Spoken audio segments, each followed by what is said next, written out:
I had been transmigrated into a book, a trashy melodramatic soap opera of a novel titled The Four Heartresses and the Maid's Son. I was now Leo Sterling, the heir to the Sterling global empire, a man who, in the original plot, was a spineless doormat who died a pathetic death. Most people know how these stories go. Leo's life was a sick joke. His parents had arranged for him to marry one of four breathtakingly beautiful heiresses, with the final choice to be made at his debutante gala. But everything changed when a calculating live-in maid arrived with her 3 children. The Miller family lived off the Sterling's wealth while systematically framing Leo for every conceivable sin. They painted the maid's son, Caleb Miller, as a misunderstood martyr, while Leo was branded a privileged, abusive bully. The original Leo was a silent fool. He harbored a naive belief that his childhood sweethearts would eventually see the truth, so he never fought back. Slowly, the 4 women grew disgusted with him. In the end, Caleb drove a luxury car, bought for him by those very 4 women, and ran Leo down in the street. It wasn't until Leo's parents uncovered the truth that the women, consumed by a hollow, too late regret, took their own lives. Belated affection is cheaper than dirt. I muttered to myself with a cold smirk. I had no intention of being a martyr. What was mine would stay mine. My gaze hardened. Now that I'm here, the party's over for the Millers. A burst of laughter echoed from downstairs. I walked to the window and looked down at the living room. It was a picture of domestic bliss. Caleb Miller was at the center of a circle formed by my 4 fiancées and his 2 sisters. Candles flickered on a towering artisanal cake while his mother, the maid, stood by with a syrupy, self-satisfied smile. Today was Caleb's birthday. In the original timeline, this was the day Caleb framed Leo for ruining the party, further alienating the girls. I felt a chill of mockery dance in my eyes as I turned and headed downstairs. Caleb, honey, make a wish, Victoria Montgomery said softly. As the eldest and most influential of the 4 heiresses, her word carried weight. Right now, her eyes were filled with nothing but pity for Caleb. Yeah, come on, Caleb. Tell us what you want, and we'll buy it for you, Chloe Bennett added, her bubbly personality on full display as she clutched a designer gift box. Grace Hawthorne didn't speak, but she watched Caleb with a gentle, nurturing gaze, quietly smoothing a wrinkle in his shirt. Skylar Frost stood slightly apart, her expression icy as always, yet there was a flicker of uncharacteristic indulgence in her eyes. Caleb's 2 sisters were even more dramatic, one fixing his hair, the other snapping photos on her iPhone, chirping, "Our brother is the handsomest guy in the world." Mrs. Miller, the maid, nodded with a fake tear in her eye. Our Caleb has had such a hard life. To have such wonderful girls care for him. It's a blessing. Caleb closed his eyes, hands clasped, his voice trembling with practiced vulnerability. I just wish that you all will always protect me and love me. That will never be apart. Just as he leaned in to blow out the candles, I stepped into the circle. With one sharp whoosh, I blew them out myself. The room went silent. They stared at me, stunned. I dragged a finger through the frosting, tasted it, and grimaced. I spat it onto the floor. Disgusting. Before anyone could speak, I backhanded the cake. The 12-tier tower collapsed, splattering cream and expensive fruit over everyone's designer outfits. Now, have you lost your mind? Victoria was the first to snap, her face red with fury. Master Leo, what are you doing? Mrs. Miller cried, rushing forward to clean the mess. We spent all afternoon on this. Caleb's eldest sister shrieked. You did that on purpose.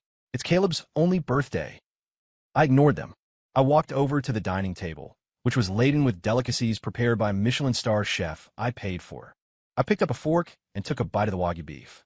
These people didn't deserve to breathe the same air as this food, let alone eat it. Without looking back, I said to the maid, from now on, only the masters of this house sit at this table. Learn your place.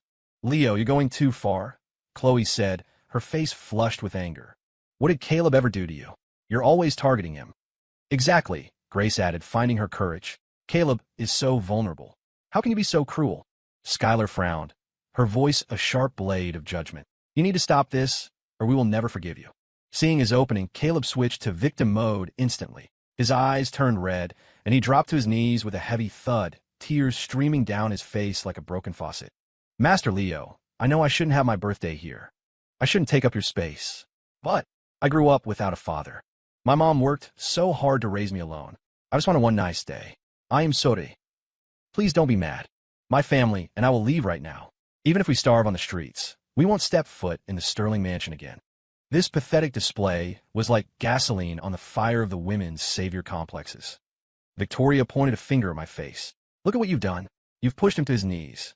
Why do you have to be such a bully? I'm a bully? I asked calmly. I'm eating dinner in my own house and telling the help's kids they aren't invited to the table. That's bullying now. You know what you've been doing? Caleb's second sister chimed in. We've all seen it. You hate seeing him happy. Then prove it, Chloe shouted. Prove you haven't been bullying him. Fine, I said, my lips curling into a sharp smile. I looked at the baseball bat leaning in the corner of the room. The original Leo was framed because he was a silent coward who couldn't defend himself. I wasn't him. I wasn't a beta who let people walk over him. A man like that deserves his fate, but I wasn't going to share it. I walked over, picked up the bat, and weighed it in my hand. Amidst their shocked gasps, I walked toward Caleb. Master Leo, no. The maid screamed, trying to intervene, but my security team stepped in her way. The Sterling guards were supposed to follow my orders, but the original Leo had been too weak to ever use them. The tears on Caleb's face froze. Terror flickered in his eyes, but he kept up the act. Master Leo, I am sorry. Please, be gentle. Even as he whimpered, his eyes held a hidden spark of defiance. He didn't believe the cowardly air would actually swing. Crack! The bat connected with Caleb's face with a sickening thud. The force sent him spinning backward onto the floor. Ack! Caleb shrieked, clutching his mouth. He curled into a ball, rolling on the floor as several bloody teeth skittered across the hardwood. I didn't stop. I brought the bat down again and again. I wasn't doing this for the original Leo. I was doing it because this soap opera logic was giving me a headache. You love playing the victim? Whack. You love framing people? Whack. You spend my money and then spit on my name? Whack. The room was paralyzed. The only sound were Caleb's muffled screams and the heavy rhythmic thud of wood hitting flesh. No one dared to breathe. They had never seen me like this. The doormat was gone, replaced by someone whose gaze made their blood run cold. Only when the bat was slightly dented and stained did I stop. I tossed it aside and took a breath. Caleb lay in a heap, barely moaning. I looked down at him and sneered. There's your proof. If I want to hurt a piece of trash like this, I'll do it in broad daylight. Why would I ever bother doing it in secret? Victoria and the others finally snapped out of their trance. They rushed to help him. Caleb, oh my God, get him to a hospital. Who dares to move? I roared. I grabbed a nearby mahogany chair and smashed it at their feet. The legs shattered upon impact.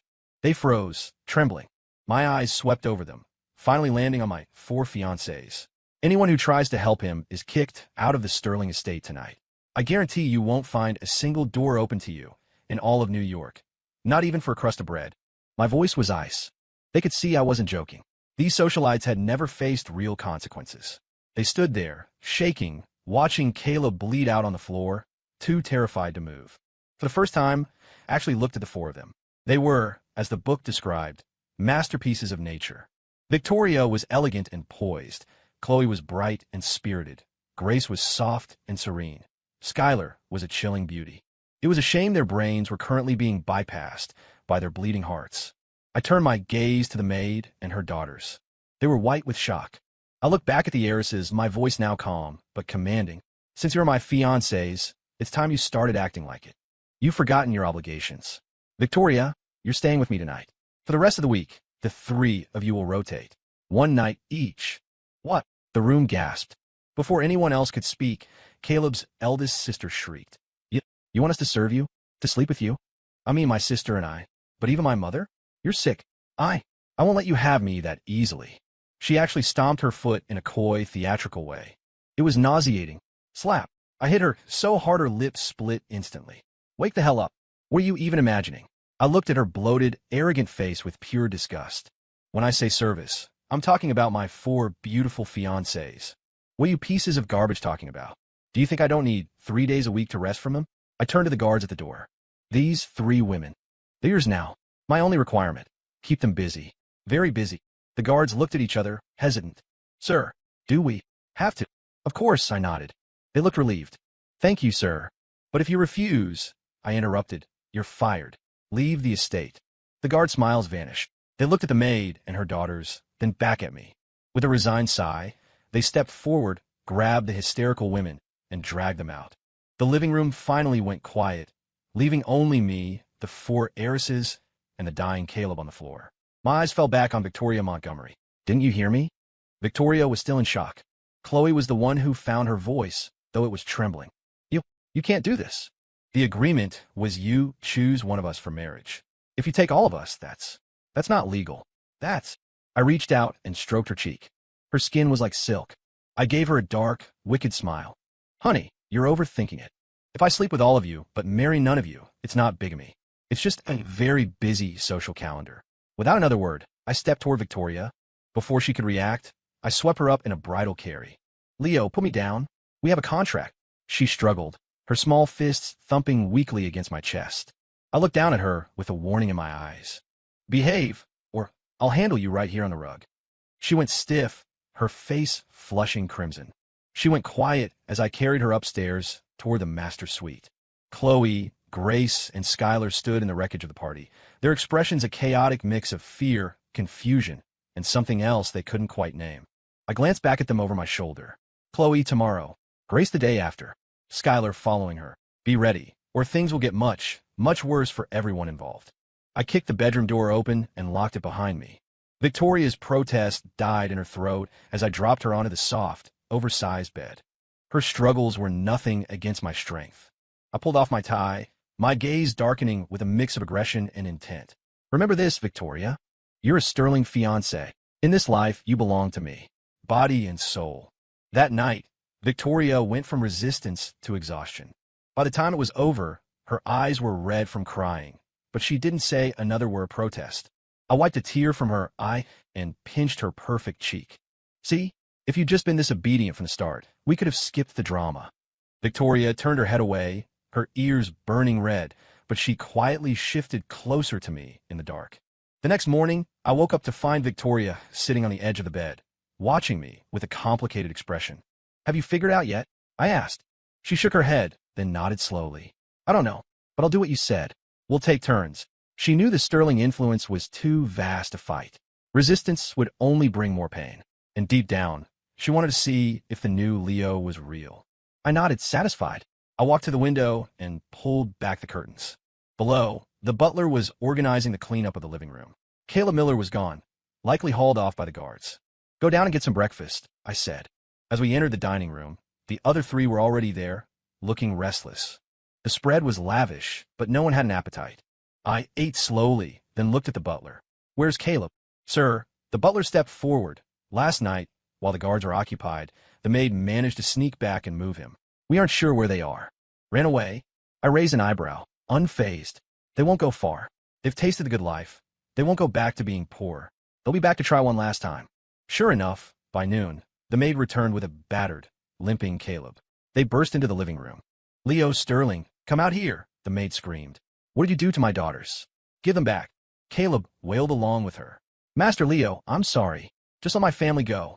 My mother is old. She can't take this. My sisters are innocent. I came down the stairs, watching the performance. They were good. One victim, one grieving mother. It was their classic routine. I watched them like I was watching a movie. Innocent? You spend my money, frame me for crimes. And now you have the nerve to say innocent? We didn't. The two daughters ran and then, disheveled and weeping, throwing themselves at their mother. He's a monster. He gave us to the guards. He's the evil one. Oh, I laughed. I'm evil. Let's talk about the inventory you've been taking from this house. The sheer value of the items you've stolen qualifies as grand larceny. If you don't believe me, use your phones. Look up the prison sentence for theft over $1 million. If you keep lying, I'll call the DA myself. The maid's face went white. She fumbled with her phone, her eyes widening as she read the statutes. Her hands shook until the phone clattered to the floor. Victoria and the others looked at her, doubt finally creeping into their minds. You're lying. We didn't steal. The girls let us use those things. Caleb shouted, try to regain control. The maid looked at her son as if he were a lifeline. Is that so? I turned to the butler. Bring up the security feed from the study. The butler tapped his tablet. The screen clearly showed the maid sneaking into the study, opening a drawer, and sliding a heavy emerald bracelet into her bag.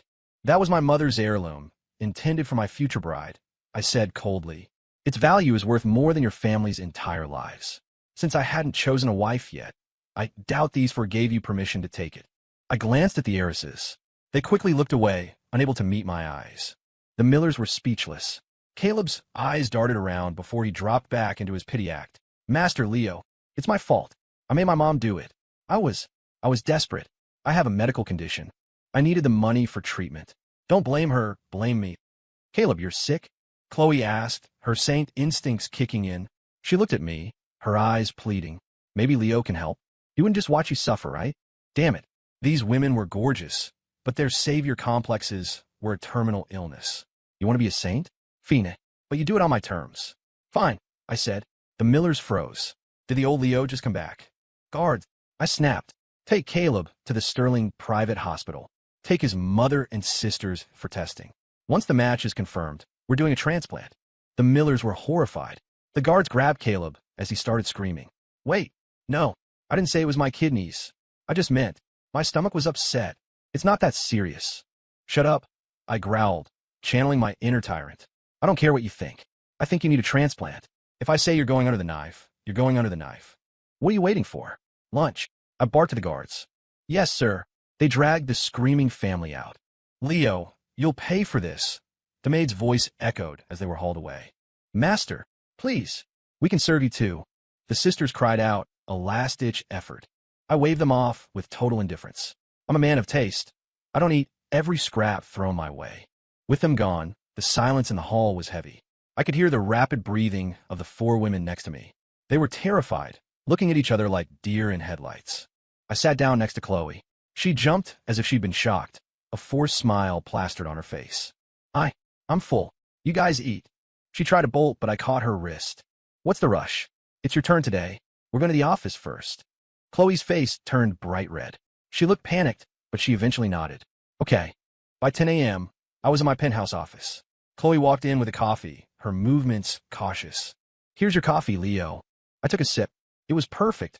The original Leo never got this kind of treatment, but then again, he was a beta who deserved his lot. I noticed she was lingering. Speak. The maid called, Chloe whispered. They don't want to do the surgery. Don't worry, I said. The hospital knows what to do. You're dismissed. She was smart enough not to push it. I had already given the doctors specific instructions. Test all three women. Over the next few days, rejection complications would magically occur. We'd cycle through them until each of them had contributed something to Caleb's health. By the time I was done, none of them would be quite whole again. That night, Chloe came to my room of her own accord. She was wearing silk lingerie and a perfume that smelled of jasmine. When I woke up the next day, my back was a little sore. I've been pushing myself a bit too hard lately. I needed to balance my duties with the actual business empire. Grace was the most gentle of the four, the ideal partner in most men's eyes.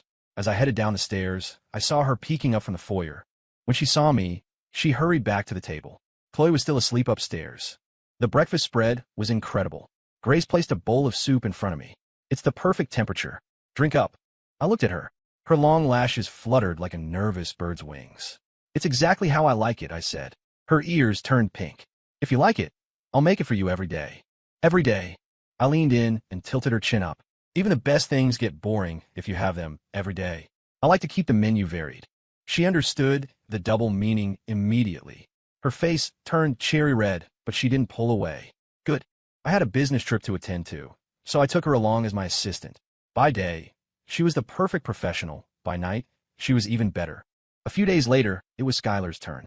She was different, cold as a mountain glacier, but impeccably efficient. I took her to a high-stakes corporate gala. In her black floor-length gown, she was lethal. She navigated the room with grace, blocked unwanted solicitors, and even helped me close a multi-million-dollar merger without breaking a sweat. As we got into the limo afterward, I smirked. I didn't know you had that in you. Skylar looked down, a rare softness in her voice. The Sterling family has looked after us for years. Your business is my business. The knight was finally lowering her armor. That night, she was a completely different person, wild and uninhibited. By the time I had all four of them fully subdued, the butler reported that the Miller family had been discharged from the hospital. They were currently kneeling at the estate gates, begging for their jobs back.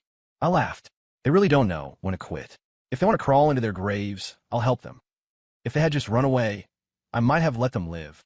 But they couldn't give up the dream. I had the guards bring them in. They were pale, sickly, and clutching their sides. You want to work? Fine, I said, leaning back on the sofa. The stables need cleaning, the pool needs scrubbing, and the back acreage needs weeding. 12-hour shifts. 1 minute short, and you don't eat. They looked horrified. Caleb was shaking with rage, but his mother held him back. Thank you, Master Leo. We'll do it. We'll do it. She was an old fox. She thought she could use the women's pity to work her way back in. But I didn't give her the chance. I had guards watch them 24/7. When they weren't working, they were locked in the cramped servants' quarters. They never even got a glimpse of the four heiresses.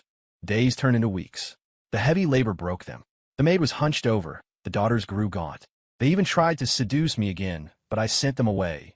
They weren't even attractive anymore. One night, the Millers met in secret. They were desperate. They decided to take a gamble. Little did they know, every word was being recorded by my surveillance team. They bought a sedative and bribed a guard, who was actually reporting to me. They thought they were the chosen ones finally overcoming their trials. In the dead of night, they crept out of their quarters, clutching a bottle of liquid sedative. Their plan was simple: drug me. Let Caleb be, with the four heiresses, and then claim it was all Leo's drunken fault. They reached the master bedroom. Suddenly, the hallway lights flared to life. I was leaning against the doorframe, arms crossed. A bit late for a stroll, isn't it? The four of them froze. The bottle clattered to the floor. Master Leo, we brought you a midnight snack, the maid stammered. A snack? I picked up the bottle. This is the snack. Caleb tried to snatch it. Yes, but you've probably eaten, so we'll just go. Don't be silly, I said, snapping my fingers. The guards tackled them instantly. I hate waste. Feed it to them. Despite their screams, the guards forced the liquid down their throats. Then, I opened a laptop and played the recordings of their meeting. Their plan to ruin me, to have Caleb impregnate the heiresses, and eventually seize the sterling fortune. Then I played the older tapes, the ones showing Caleb smashing vases and blaming Leo, or throwing himself down the stairs to frame him. The four heiresses, woken by the noise, stood in the hallway watching the screens. They were shaking with rage. You ungrateful leeches. Victoria screamed. We gave you everything. And you planned this? I was blind. Chloe was sobbing with anger. Leo, they can't stay. They're monsters. Even Grace looked at them with pure revulsion. Skylar, ever the pragmatist, stepped forward. The girls are right. Let me handle them.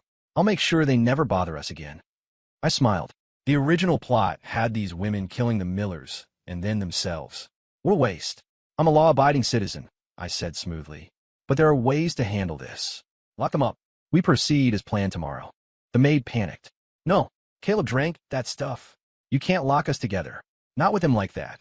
I ignored her. The next night, the four of them were bundled onto a speedboat and taken into international waters. The wind was howling. The Millers, broken and bleeding, looked out at the dark horizon. They loved playing the victim. Now, they would be real victims. The guards threw them overboard. Their screams were quickly drowned out by the waves and the silent, dark shapes circling in the water. Meanwhile, I was on my private jet, sipping champagne with four of the most beautiful women in the world. We were starting a global tour, New York to Paris, Tokyo to the Mediterranean. Victoria was more radiant than ever. Chloe was clinging to my arm. Grace was making sure my glass was full, and Skylar was looking at me with a smile that finally reached her eyes. The plane climbed through the clouds, bathed in the golden light of the rising sun. My life was finally beginning. Story complete.